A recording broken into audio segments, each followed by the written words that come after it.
Hey. Nice to meet you. Amor. Amor. Which Amor. means love Yeah. in Spanish. So, I just consider all my daughters. Yeah. Like choose. A great down. How great thou art. Oh my God! Why don't you phrase small voice? Now it's awesome wonder. Consider all the universe. I see the stars. I hear the rolling thunder. I carnival, the universe is playing, and sings my soul, my Savior God to thee. How great thou art, how great thou art, and sings my soul, my Savior God to thee. How great thou art, how great thou art. Wow, it's a really great, verse. How do you think about when you just sing this psalm, this song? When I sing this song, I feel very blessed because it's our God in heaven who gave a lot of sacrifices for us, even though we are humans who had fallen from sin, but still Jesus came here on earth and gave his life for his deep love for us. So really, just even though have trials, have a lot of problems that we encounter in our life, but realizing how God sacrificed his life for us is already enough for us that we can endure, we can survive every day. So really blessed. Yes, I really enjoy to sing the second refrain part. Then sings my soul, then sings my soul, my Savior God to thee. Always I just repeatedly when I go to the mountain. I remember because the really easy to memorize that part, and then even I just sing and enjoy with that tune. So that's why I'm just asking you. Thank you. Today is the teachings of Jesus, the lesson 10, the love of God. So there are from last lesson study the law and the disciple, and this term we dealt with lots of the what is the law like that. But today is the lesson title is the law of God.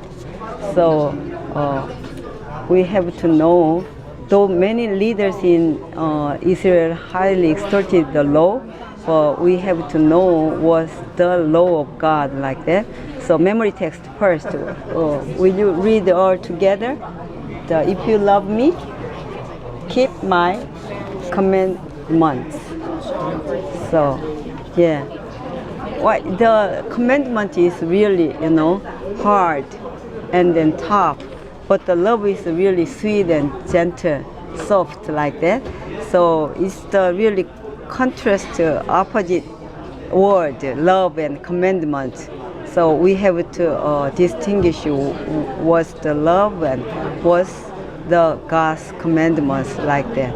So though many leaders in Israel highly exalted the law, some misunderstood its purpose, believing that they could obtain righteousness by obeying the law. So the Israel people, who just Pharisees and Sadducees, they just obeying the law. But actually, as Paul was to write, for they being ignorant of God's righteousness and going about to establish their own righteousness, have not submitted themselves unto the righteousness of God. So this is why Jesus opened questioned and even disproved of the tradition of the religious elders, and their misunderstanding was why they criticized, confronted him about his views of the law. So it is really important to understand that although Jesus criticized the openly legalistic practice of the Pharisees, he exhorted the Ten Commandments, clearly affirming the perpetuity of the Decalogue and explaining its meaning and purpose. Christ himself said that he had come to fulfill the law in many ways. His death was the ultimate revelation of the continued validity of God's law. So why don't you go? We have to the impact his teachings should have in our lives. So Jesus Sunday just gave us. Jesus did not change the law, and Monday Jesus deepened the meaning of the law, and then Tuesday Jesus and the seventh commandments, Wednesday Jesus and the fifth commandment, and Thursday Jesus and the essence of the law, like that. So we have to know first, Jesus did not change the law. Why Jesus did not change the law? We have to know. Yeah. So the law is the revelation, the will of God, the copy of God's characteristic, and then God's, God is the commandment itself is the God's character. So we have to know love is life, is the commandment. So really it is important. So Jesus did not change the law.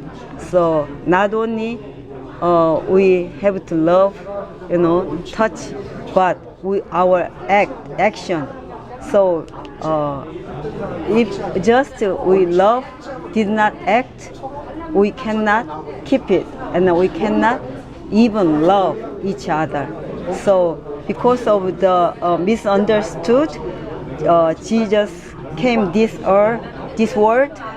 So we just, I just, Jesus came here to interpret the commandment, interpret the law itself, because show people, So people did not understood the law, so they cannot understand God's love, God's character. So that's why Jesus came this world, because of to interpret what's the God's character, what's the God's love, to understand the law, how important the law is. So we have to know the Genesis story, when Adam and Eve just disobeyed by the fruit of life and the good and evil. When like that, they didn't understand the will of God. So that's why God show us the dimension, the just plate and dimension is different, shape. God has various dimension, which we don't understand the dimension. Only we just see just plate, and then only the dimension of the kind of this, they have still kind of shadow, because of the dimension make the sometimes light between to dark, make the kind of shadow. But the God's size, dimension is really special. More various dimension God's, the kind of knowledgement. But we don't understand that yet, because we are not the kind of level. We are still creature. So we have to know the kind of interpretation from Jesus. So that's why we have to study what God, who is God, who is Jesus, what is the commandment. So we have to know Jesus. From the Monday, Jesus deepened the meaning of law. Why don't you explain for us? Yeah. Monday. Yeah, Amor. Jesus deepened the meaning of the law. As we all know, the people, especially the Pharisees and the Sadducees before, I don't think they misunderstood the law. I think they really understand what it really means, but only they wanted themselves to be exalted. They wanted themselves to be praised. They wanted themselves to be above everybody else. That's why they were doing those things that they did during their times.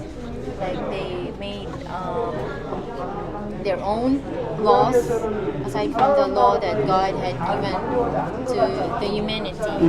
And so, as what you've mentioned earlier, in Sunday, that Jesus came here to interpret the law, so that the people, aside from the Pharisees and the Sadducees, could be able to understand it and how to really practice the law in the right way, like walking in the right path like that, not following the hypocrisy of the Pharisees and the Sadducees. So I think that interpretation is one way of deepening the meaning of the law during the times of during those times when Jesus was still here on earth. Mostly in Matthew, we can read the Sermon of the Mount, right? And on the Mount, and those own authority as the lawgiver himself. The expression "but I say unto you" appears 6 times in this chapter. Who alone but the Lord himself could rightly make a claim like that? What's fascinating too is that Christ's requirements went radically beyond the simple form of the law. His teachings included the spirit behind the letter of the law. The spirit imparts meaning and life to what otherwise can only be pure formalism. Law-keeping in and of itself and in itself leads to nothing but death if the law is not understood as an expression of what it means to be saved by grace. Yes. So through the law we can understand how we're being saved by grace. So it's very important for us to really understand the deep meaning of the law. According to our lesson, his teachings, including the spirit, are behind those letters of the law. So we don't need to, take up all those letters and literally look at their bags if the teachings of Jesus were there like that. But all we have to do is to really deeply understand what the meaning or the deep meaning of the law. So yes, consider the scribes and Pharisees' attitudes as described in Matthew 23:3-5 and 23-28. How can we obey God's commandments wholeheartedly without falling into similar hypocrisy and legalism? What crucial role does understanding grace play in sparing us from legalism? You are telling everybody that they are not doing the right thing, but they cannot see it in themselves that you are doing the right thing as well. So how can we So that's why I'm just told about the dimension. We don't know our backside. So we need the other, my friend, my neighborhood. They, point out your backside like that. Yeah, that's true. So just like the Pharisees before, they are teaching the people about the law of God, but the people couldn't see it in themselves that they are, they are doing God's law, or they are really worshiping God wholeheartedly, like that. So, and I think that situation also is very common this present time. Yes. And it's very fearful to know that those who are inside the church are just like, especially inside our church member, it's almost similar like the Jesus time. The similar this kind of time is there are really. still also people who are not true in their service for God. So we just thankful to Jesus. Jesus, deepened the meaning of the law. So he did not abolish it. He did not, Changed it. nullifying that. You just want us to really understand so that we can go to the right way, and we can understand that even though the law could not save us, but it is a way for us to be saved. Yes. So Thank you for the Jesus, because he just more conform and then interpret to understand like each of us. So how do you just give us the kind of example from the Jesus and the seventh commandment? For Tuesday, before I proceed with our lesson for Tuesday, I would just have to agree with Ate Amor with what she said, that the Pharisees in that time really understood the law. Yes, according to Ellen White in her book, I guess, Desire of Ages, I just read that last week, that the Pharisees understood the law, but then obey it is, also. yes, Even. but it is Satan's goal to put the burden in the law, so that people would do away with the law. Like, oh, what should I do? Why should I follow the law? It's burden to me. Like, other people would say, if God is love, why is it His law is so hard to follow? So our key text is, if you love me, keep my commandments. So the Pharisees are doing the law without love, because of the what do you call this? Jesus in the seventh commandment. So in this lesson, the Pharisees were trying to trick Jesus. Like, this is so funny, because they're trying to trick the person, the one who made the law. And then in themselves, they really believed that Jesus is the Messiah, but they could not accept the fact that Jesus is the Messiah, because they were expecting that Jesus will come in. Jesus will come from a very rich family, because in the old scriptures, in Isaiah, the old time, thou shalt not commit adultery. So this is talking to lust after her, have committed adultery with her already in his heart. And then ultimately, so during the time that Jesus had encounter with the Pharisees and the scribes, they questioned him about the tradition of the elders, one not found in the law of